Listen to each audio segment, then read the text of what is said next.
새로 입사한 동료의 이력서, 그러니까 명문대 수석 졸업에 토익 만점, 화려한 공모전 수상 경력으로 가득 차 있는 걸 우연히 보게 된다면 아마 대부분의 직장인은 묘한 위축감을 느낄 것입니다. 그 화려한 배경은 마치 그 사람이 업무 현장에서도 완벽한 정답만 내놓을 것이라는 거대한 착각을 불러일으키기 때문이죠. 우리는 숫자로 증명된 지표를 볼 때 그것이 곧 실질적인 유능함이라고 믿고 싶어하는 경향이 있습니다. 하지만 냉정한 실무라는 전쟁터에 투입되는 순간 그 선명했던 숫자와 타이틀이 무색해지는 광경을 우리는 수없이 목격해 왔습니다. 도대체 왜 공부는 1등인 사람이 일은 꼴찌처럼 하는 것일까요?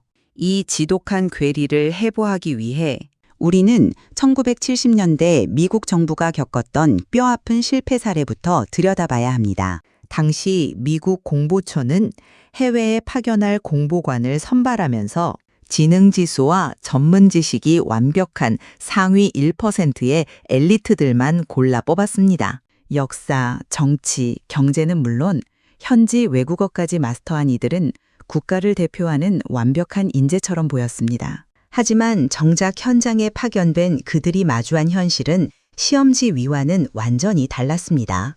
지식은 완벽했으나 정작 현지인들과 감정적인 유대를 쌓지 못했고 예상치 못한 문화적 충돌 상황에서 유연하게 대처하지 못해 임무를 포기하고 도망치듯 귀국하는 사태가 속출했습니다. 시험지 위에서만 유능했던 천재들의 몰락이었습니다. 이를 지켜본 조직심리학자 데이비드 맥클레런드는 단순히 무엇을 아느냐가 아니라 실제 현장에서 성과를 만들어내는 사람들에게는 지능지수로는 설명되지 않는 숨겨진 행동 특성이 있다는 점에 집중했습니다. 그는 이를 역량이라 명명하며 우리가 맹신하던 지능지수라는 신화를 깨뜨렸습니다.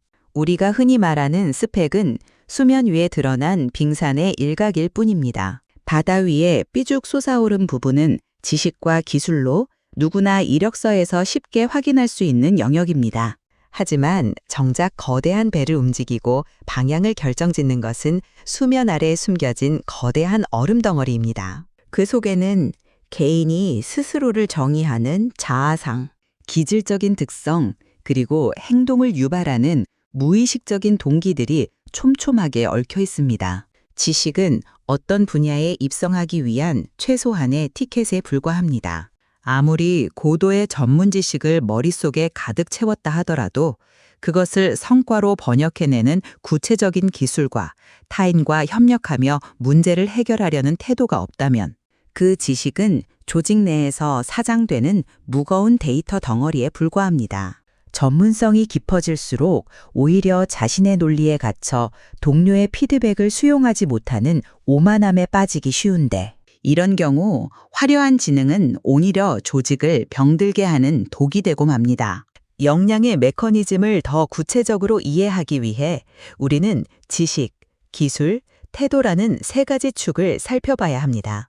지식은 이론적인 이해를 뜻하고 기술은 그 지식을 현장의 언어로 변환하여 실행하는 숙련도입니다. 그리고 태도는 이 모든 과정을 가동하는 내면의 엔진입니다.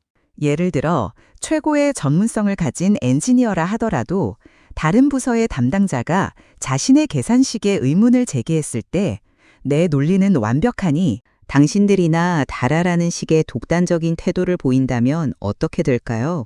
회의실은 난장판이 되고 부서 간 정보 공유는 멈추게 됩니다. 결국 아무리 위대한 지능을 가졌어도 타인과 연결되지 못하면 실제 성과는 한 발짝도 나아가지 못합니다.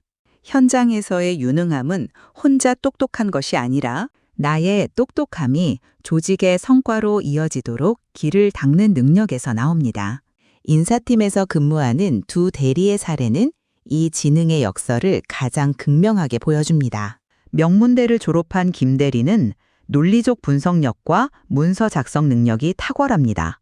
하지만 그는 자신의 기획안이 현장의 상황 때문에 수정되는 것을 극도로 혐오합니다.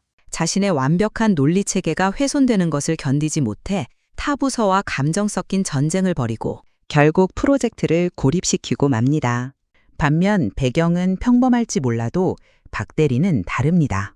그는 문서의 세련미는 조금 떨어질지 모르지만 상대방이 표면적으로 내뱉는 불만 이면에 숨겨진 진짜 불안감과 이해관계를 읽어내는 전략적 공감을 발휘합니다. 팀장 입장에서는 똑똑하기만 한 골칫덩이 김대리보다 조금 투박하더라도 각 부서의 우려를 조율하며 기어이 제도를 안착시키는 박대리를 실질적인 에이스로 꼽을 수밖에 없습니다. 똑똑함이 오히려 유연함을 가로막는 장애물이 된 셈이죠.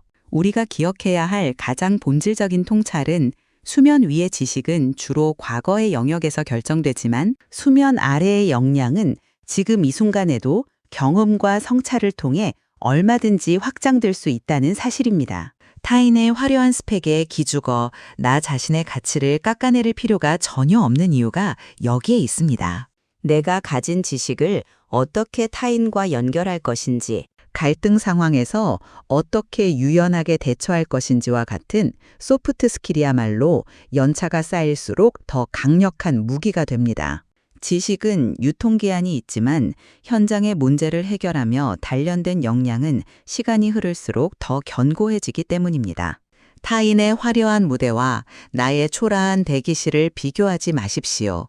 여러분의 내면에는 아직 증명되지 않은 거대한 역량의 빙산이 자리 잡고 있습니다. 마지막으로 우리가 반드시 짚고 넘어가야 할 지점이 있습니다. 아무리 단단하고 훌륭한 역량의 빙산을 가졌더라도 그 빙산이 떠있는 조직의 문화나 리더십이라는 바닷물의 온도가 펄펄 끓는 용광로 같다면 어떨까요? 아무리 소통 능력이 뛰어난 박 대리라 할지라도 실수를 결코 용납하지 않고 오직 수치로만 사람을 재단하는 차가운 조직 환경에 던져진다면 그 숨겨진 역량은 제대로 발현되지 못한 채 녹아버릴 것입니다.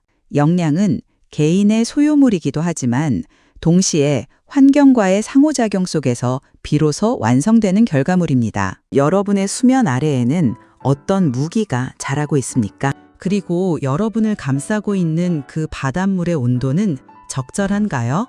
지적 허영의 안개를 걷어내고 진정한 유능함이 무엇인지 스스로 질문을 던져보는 시간이 되시길 바랍니다.